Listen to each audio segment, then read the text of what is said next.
Hi my dear friends, எல்லாரும் எப்படி இருக்கீங்க? பாத்தீங்களா எப்படி இருக்குன்னு பாத்தீங்களா? காலையில வரைக்கும் இந்த பூமியில இந்த ஊர்ல என்ன செஞ்சுச்சு? வெயில் சுட்டரிச்சிச்சு. ஆனா இப்ப பாருங்க, ஏசப்பா அழகா மழையை கொடுத்து எவ்வளவு அழகா குளு குளு குளுன்னு இருக்கு பாத்தீங்களா?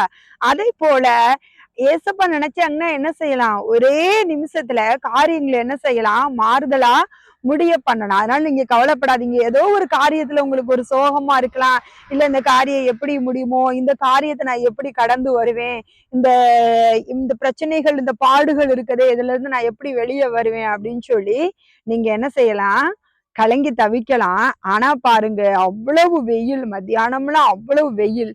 ஒரு செகண்ட்ல ஏசப்பா மழைய கொடுத்து அந்த வெயிலெல்லாம் மாற்றி குளிர்கிற தன்மையா என்ன செஞ்சுட்டாங்க? மாற்றிட்டாங்க. அதே போல உங்க வாழ்க்கையில கூட ஏதோ சொல்லி முடியாத கஷ்டம், பாரங்கள், துக்கங்கள் எது இருந்தாலும் ஏசப்பாவை நோக்கி என்ன செய்யுங்க? ஜெபம் பண்ணுங்க. ஏசப்பா என்ன செய்வாங்க? உங்க கவலைகள், துக்கத்தை எல்லாத்தையும் மாறி போக பண்ணுவாங்க. ஏன்னா வசனம் சொல்லுதுல, உங்கள் துக்கம் சந்தோஷமாக மாறும். அதனால எதை குறித்து கவலைப்படாதீங்க.